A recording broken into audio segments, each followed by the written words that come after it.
जो ईमानदार है उनको नमस्कार है, जो गलत है उनका तिरस्कार है। पैमाना आपका कार्य है, आपका कार्य है। जिस सिराज जी, आप हमारे बहुत अच्छे मित्र हैं, भविष्य में रहेंगे कि नहीं रहेंगे वो अलग विषय है, लेकिन मित्र रहे हैं हमारे। अभी जो आपकी और हमारी एक बहस हुई थी, पूरी दुनिया ने देखा, पूरे भारत ने देखा, लेकिन आप स्वीकार कीजिए सिराज जी, आपने 23 वीडियो बनाया था, 23 का 23 हमारे नेगेटिव में बनाया था। क्यों भाई? एक नया लड़का जो विधायक नहीं बना है, क्या आप इस सवाल, ठीक है मीडिया है, लेकिन इतना तो किसी का।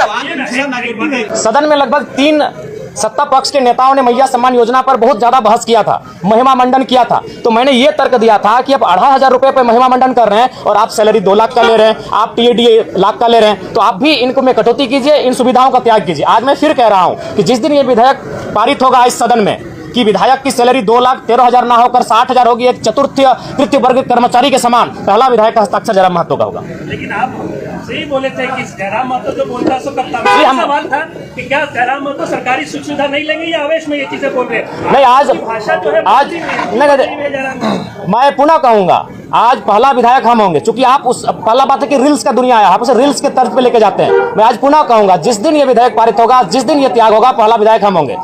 मेरा तर्क सुन लीजिए, आज अगर आप बात करें तो 4 करोड़ 32 लाख के लागत से आवास बना है। अगर जयराम महतो नहीं लेता है तो आपको जानकारी होना चाहिए, आज इस राज्य में कई ऐसे मंत्री हैं जो लगभग 2 आवास लेके बैठे हैं, 3 आवास लेके बैठे हैं, तो जाहिर सी बात है किसी वीआईपी के पास चला जाएगा। और ये राज्य जहाँ के छात्र काफी परेशान है, जहाँ के छात्र बड़ी संघर्ष के साथ रांची में आकर रह रहे हैं, तो मैं सोच रहा हूँ, मैं एक नया प्रयोग करने जा रहा हूँ। मैं अपने आवास को ऐसे छात्र जो डुमरी विधानसभा से, धनबाद बोकारो जिला से चलकर आके रांची में रहते हैं, उनके हवाले रहेगा।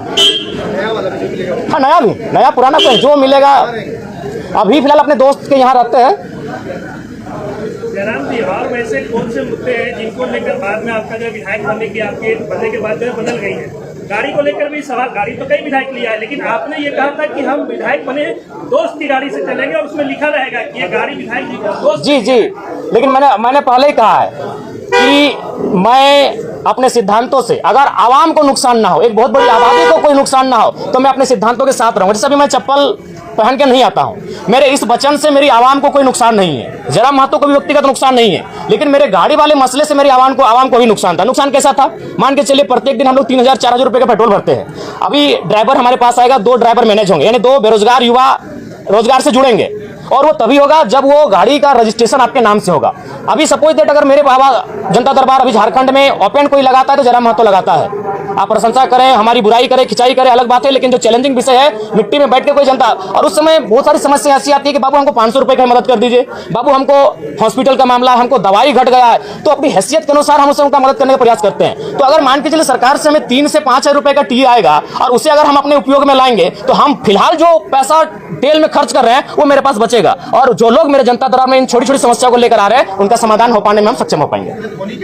नहीं, वो फेक है, और हम चाहेंगे मीडिया बंधु इस तरह का सवाल बिल्कुल आप लोग भी एक बार थोड़ा जांचें। धोनी जी से हमारी कोई मुलाकात नहीं हुई है, लेकिन ऐसा नहीं कि मुलाकात नहीं करना चाहते, हम भी उनका बहुत बड़ा समर्थक हैं, और बिल्कुल उनके छक्कों के, उनकी कैप्टेंसी के, उनके हर एक कार्य के हम भी प्रशंसक हैं। अगर कभी मिलेंगे तो हम अपने पोस्ट पे खुद सार्वजनिक करेंगे कि हम धोनी से मिले। अच्छा, सीसीएल में क्वार्टर को लेकर जो है अपराध विभाग गए थे, कई खबरें आई, आप रांची में हैं कैमरों के सामने, ये बता दीजिए कि सीसीएल में आपको जयराम महतो क्वार्टर चाहिए या नहीं चाहिए? जो अवैध रूप से क्वार्टर ले रहे हैं उनको खाली कराने के लिए। नहीं, वो एक बात, पहला बात है, अगर आप आंदोलन की बात करेंगे और संवैधानिक बात करेंगे तो फिर हमें लगता है बहुत सारी विवाद उत्पन्न हो जाएगा।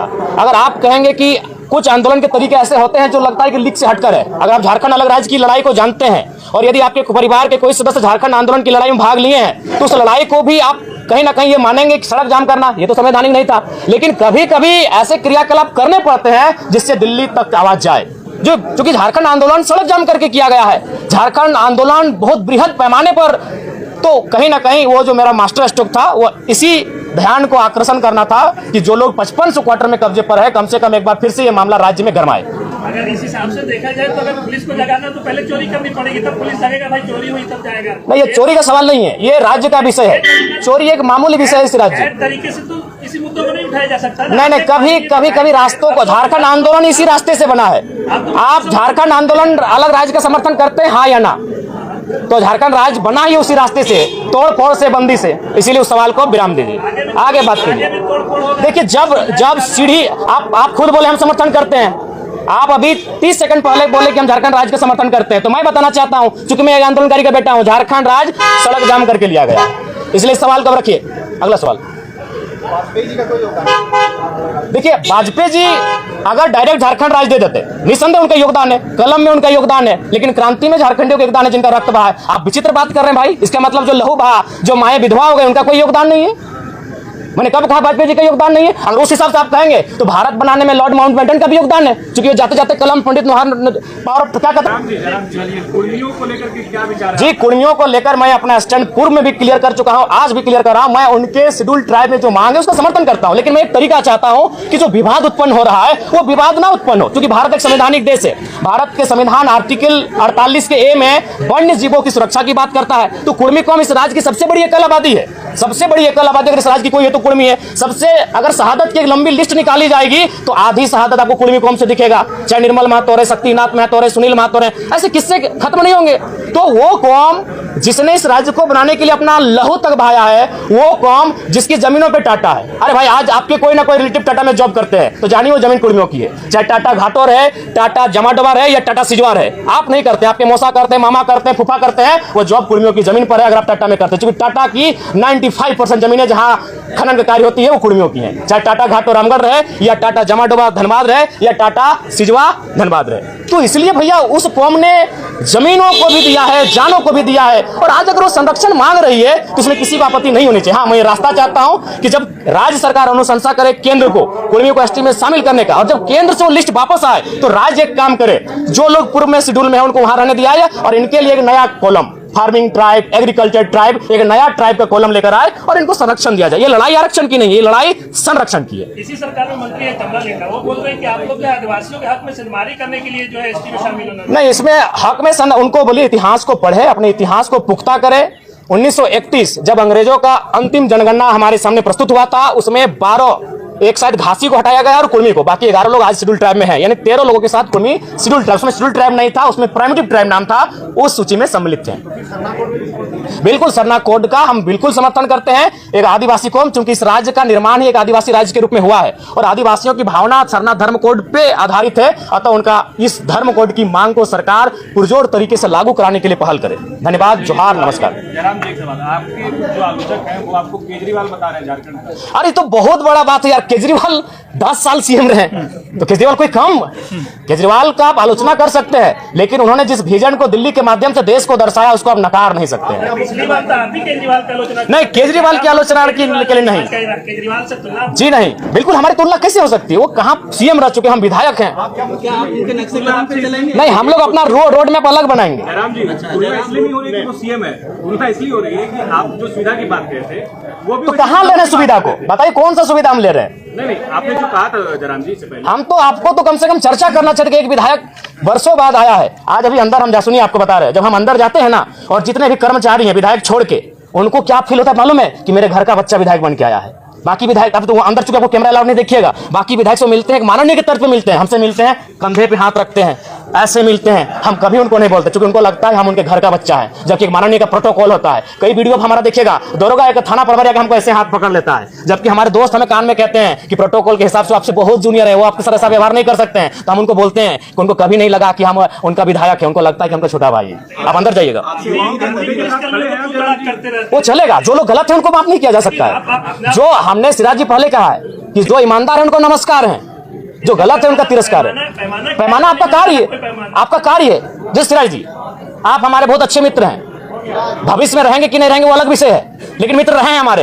अभी जो आपकी और हमारी एक बहस हुई थी, पूरी दुनिया ने देखा, पूरे भारत ने देखा, लेकिन आप स्वीकार कीजिए सिराज जी, आपने 23 वीडियो बनाया था, 23 का 23 हमारे नेगेटिव में बनाया था। क्यों भाई? एक नया लड़का जो विधायक नहीं बना है, क्या आप इस सवाल, ठीक है मीडिया है, लेकिन इतना तो किसी का नहीं, उन्होंने वीडियो बनाया था, सवाल नहीं पूछा था, हमसे नहीं पूछा था इन्होंने।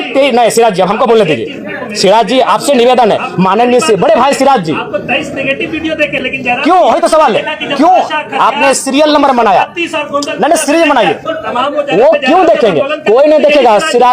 सिराज जी सुनिए, वो चुनाव का समय था, नहीं वो चुनाव का समय था। जयराम जी, क्या नया सवाल, वो चुनाव का समय था। नहीं, अब क्यों नेगेटिव क्यों? हम विधायक हैं, हम चुनाव जीते हैं। सिराज जी, जिस समय आपने मेरा वीडियो बना, सिराज जी, माननीय सिराज जी,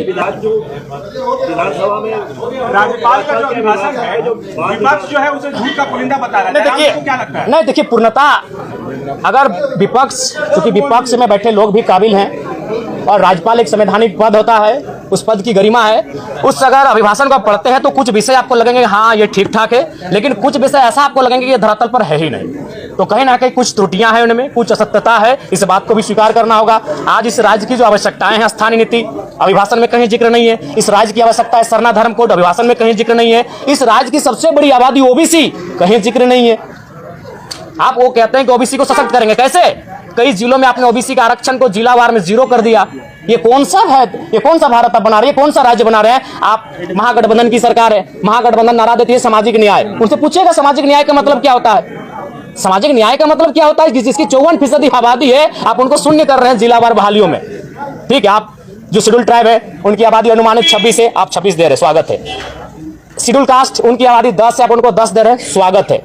जो बच जाते हैं उनकी आबादी 10 है, आप उनको ईडब्ल्यूएस के नाम पे 10 दे रहे हैं, वो भी लगभग हिसाब से ठीक ठाक है। लेकिन ओबीसी जिनकी आबादी 54% उन्हें आप 14 दे रहे हैं, बताइए तो कौन सा सामाजिक न्याय है? महागठबंधन की सरकार है। तो ऐसे में अगर कोई सवाल करे कि ये राज्यपाल महोदय के द्वारा जो अभिभाषण पढ़ा गया इसमें सत्यता नहीं है, तो बताइए कैसे नहीं लोग इस पर चर्चा करेंगे?